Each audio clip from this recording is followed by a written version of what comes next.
안녕하세요. 맥킨의 지혜투자클럽입니다. 자, 셀트리온 주가가 다시 재차 이제 18만 원대를 해보겠습니다. 자, 상승하기 위한 핵심 가격대는 어딜까요? 다음 주 투자 전략까지 한번 살펴보도록 하겠습니다. 오늘 이제 셀트리온 관련돼서 차트를 먼저 좀 보시게 되면 일단 이제 양봉이 좀 나왔죠. 그리고 21선을 좀 관통하면서 거래량도 좀 늘었는데 수급상을 좀 살펴보게 되면 외국인들은 어제에 이어서 오늘도 조금 매도를 좀 했어요. 그래서 근데 이제 기관들이 3거래를 연속으로 좀 매수를 해주면서 21선을 좀 일단 넘어갔습니다. 그래서 이 11월 달에 아쉬웠던 이제 장대 연봉의 어떤 시가 라인이 어디냐면 18만 8천 원대죠. 예, 그리고 이 락바텀 가격 16만 원권에서 9월달 10월 달에 이제 여러 바닥을 만들면서 이제 10월 말에 19만 4천 원까지 올렸던 것의 중심 가격이 제가 계속 말씀드렸듯이 18만 5천 원대와 19만 2천 원대입니다. 그래서 이 가격대에 사실 이제 놓여 있어야 이 가격대에 놓여 있어야 이제 추세와 변동성을 나타내는 이 볼린저 밴드 상단도 이제 넘어가서 태깅이 나올 수 있고, 그 다음에 이제 어제 사실은 일봉상으로도 추세 전환의 시그널인 파라볼릭의 어떤 전환도 나왔습니다. 그래서 일봉의 전환을 이제 이틀째 막고 있죠. 그래서 거래량이 늘면서 그 시간에는 좀 500원 정도 빠졌습니다만, 그리고 또 공매도도 또 이제 매매 비중이 오늘 좀 늘었어요. 자, 이런 상황에서 일단은 이제 일단 기간의 어떤 수급의 어떤 외국인들이 좀 매도한 거는 좀 아쉬웠습니다만 기간이 이제 사주면서 좀 올렸기 때문에 이 다음 주에 이 21선 부근의 어떤 지지가 된다라고 하면 볼린저 밴드 상단과 그 다음에 이제 중심 가격대라고 말씀드리는 18만 5천 원대에서 19만 2천 원대에서 놀면서 이제 라운드 넘버 가격인 20만 원대를 이제 넘어가게 되면 어, 이제 중요한 거죠. 올해 연중으로 만들어내었던 인버티드 헤드 앤 숄더 전형적인 이제 바닥 패턴을 주봉으로 만들고 여기가 이제 넥라인이죠. 이 넥라인 가격 자체가 이제 라운드 넘버 가격이 이제 20만 원대 걸리는데 올해 전반적으로 이렇게 거래량이 좀 낮기 때문에 지금 이제 이런 패턴을 만들고도 패턴을 확신을 주는 이제 사실 거래량이 이제 증가하면서 이 라인대를 넘어가야 바닥 확인하면서 이제 추세적으로 이제 도는 어떤 흐름들을 보이거든요. 그러면 이제 월봉상에서 계속 말씀드렸던 내년도에 이제 25만 원대, 30만 원대 흐름들이 넥라인을 돌파하게 되면 기본적으로 이제 갈 수 있는 어떤 이 기술적인 어떤 흐름들은 나타나고요. 그걸 뒷받침하는 어떤 펀더멘털 개선들도 분명히 이제 실적들이 이제 내년도 상반기까지는 지금 좋아지는 분위기고, 그 다음에 또 다른 모멘텀이 미국 시장의 어떤 확고한 발판, 이게 굉장히 이제 모멘텀으로 3, 4병가 어느 시점에서 이제 붙여주느냐가 중기 이제 주가 흐름에서 굉장히 좀 중요한 흐름이죠. 이거는 이제 어제 나왔던 기사가 오늘도 좀 나왔는데요.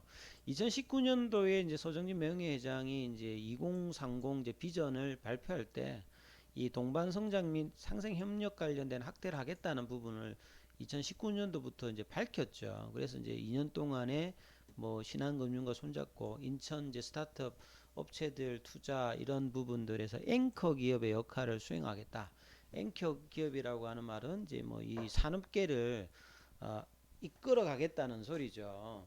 예, 그래서 2000 이제 뭐 20년부터 2년 이상 이렇게 하면서 50여 건의 이제 오픈 이노베이션 하면서 이 피노바이오 같은 경우에도 이제 발굴하면서 이제 성과가 좀 나타나고 있다 이런 이야기를 하는데, 사실 이제 2019년도부터 이제 셀트리온은 이제 향후의 신성장 동력 관련되는 부분에서 굉장히 좀 중요했던 부분이 있습니다. 그리고 이제 2020년도에 이제 코로나 때 레키로나 관련되는 부분이 개발은 성공했는데 그 다른 이제 미국 쪽에 이제 항체 치료제 회사들만큼 실적들이 못 나왔기 때문에 그 어떤 이제 실적의 어떤 이제 그 실망감 이런 부분들 때문에 주가가 이제 양적인 어떤 성장들은 계속 이제 해나왔습니다만 확실한 어떤 이제 캐시카우의 기대감들이 떨어지면서 주가가 이제 고점 대비해서 뭐 7, 80% 올해 저점까지 이렇게 빠졌던 부분이거든요. 그래서 내년도, 내후년도 이런 이제 1, 2년간에 미국 시장에서 어떤 점유율 확대가 이 본원적인 어떤 부분에서 굉장히 어떤 중요한 부분이죠. 왜냐하면 그냥 이제 시장이 아니라 미국 시장만 하더라도 유플라이마의 어떤 시장이 23조입니다. 지금 10개 정도의 어떤 바이오시밀러 회사들이 덤벼들고 있기 때문에 물론 이제 암젠의 암제비타가 이제 1월 달부터 출시됩니다만 지금 이제 휴미러 시장에서 가장 바이오시밀러에서 이제 경쟁력을 크게 보는 것이 이제 고농도거든요. 이 암제비타는 이제 이 고농도가 아닙니다. 이게 지금 고농도 암제비타는 삼상 시험 중이기 때문에 본격적으로 이제 나머지 이제 회사들이 대부분 7월 달에 이제 대부분 출시가 되거든요. 그러면 셀트리온 같은 경우에는 휴미라 마찬가지로 이제 고농도로 이제 바이오시밀러 관련되는 부분을 이 상업화해서 이제 경쟁을 이제 붙이기 때문에 여기 시장에서 이제 어떤 정도의 어떤 부분으로 커버를 좀 이제 하느냐. 그리고 이제 고농도에서도 보면 이 방부제 역할을 하는 이 구연산염이 포함되어 있지 않은, 그러니까 이제 환자들이 이제 이 구연산염이 들어가 있으면 이게 좀 이제 고통이 좀 있는 거죠. 이 통증이라든지 따가움이 이제 생기는데 이런 것들을 제거해 가지고 지금 진행을 하는 부분이기 때문에 상당히 이런 부분들에 대해서 이제 수요자들의 어떤 반응을 이끌 수 있기 때문에요. 그러면 이제 그 시장 자체가 그대로 다 이제 뭐 바이오시밀로 넘어오진 않을 겁니다. 이제 순차적으로 이제 좀 바뀔 건데 그냥 뭐 평균적으로 그냥 엠빵을 한다라고 하면 10개가 지금 진행하고 있으니까 그래도 2조 정도의 어떤 매출을 낼 수 있다라고 계산하면 지금 대비해 가지고 거의 더블이 바뀌는 거죠. 지금 2조 내에 정도의 어떤 매출인데 그러면 뭐 4조 이상의 어떤 매출도 향후에 이제 볼 수 있기 때문에 회사가 성장하는데 그러면 주가가 뭐 그대로 있을 리는 없을 겁니다. 그 어떤 이제 가시성이 내년도에 나오게 되면 기관들의 목표가는 당연히 뭐 바뀔 거라고 예상하겠죠. 마치 이제 2013년도에 램시마가 이제 허가를 받았는데 본격적인 어떤 시장 진입은 2015년도부터 이제 유럽에 올라가면서 이제 점유율이 올라가면서 주가도 이제 그 뒤에 좀 점프를 하게 되거든요. 그래서 이런 부분들을 장기적인 관점에서는 지속적으로 좀 살펴보셔야 된다 이런 말씀을 계속 드리는 겁니다. 그리고 이제 셀트리온이 이제 10년 전에는 거의 이제 한 2천억 대 정도 매출이었는데요.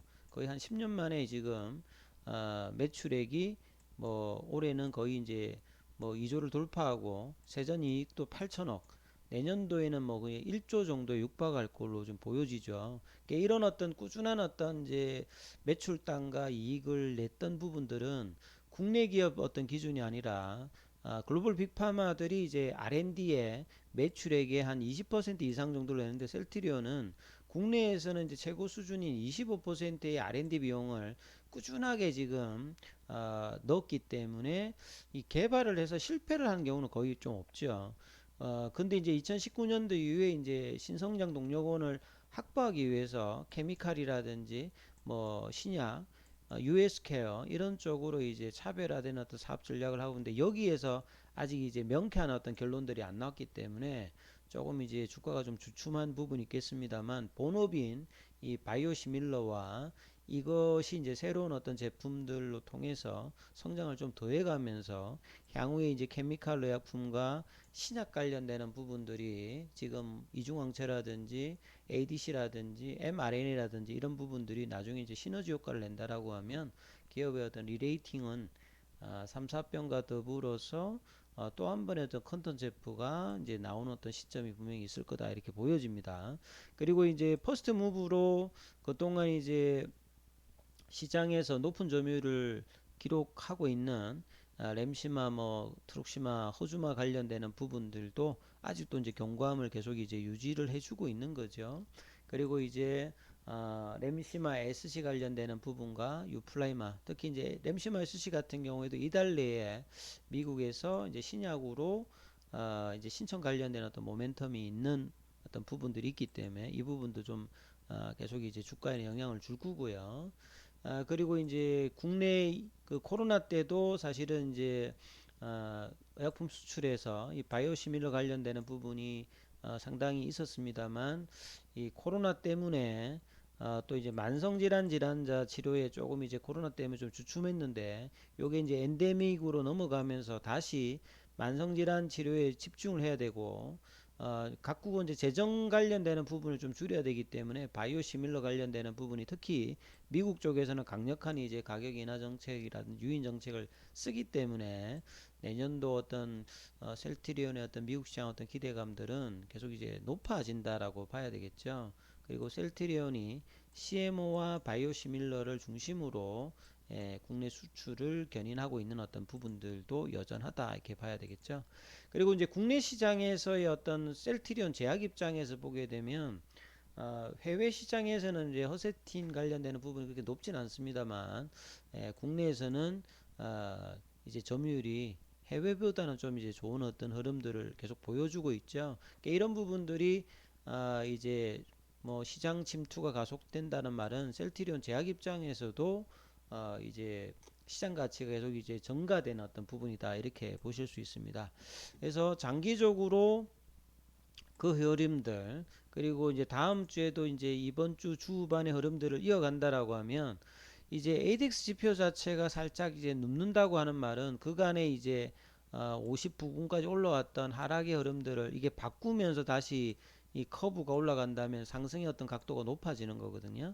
그래서 지금 슬로우 스토캐스틱 같은 경우는 물존에서 이 벗어나는 흐름들을 12월 달에 지금 다시 또 보여주고 있기 때문에 자, 이런 부분들이 외국인 어떤 수급이 뭐 계속 꺾이지 않는다라고 하면 공매도는 좀 늘어났습니다만 다음 주에도 이런 부분이 연속해서 이 볼린저 밴드 상단을 좀 넘어갈 수 있는 태깅이 나오는 흐름에서 연말까지 20만 원대의 어떤 라운드 넘버가 가격 어떤 돌파의 어떤 도전이 계속 좀 되지 않을까 이런 어떤 예상을 좀 해보니까 이 부분 좀 살펴보시면서 다음 주 투자 전략 삼아보시기 바라겠습니다. 여기까지 하겠습니다.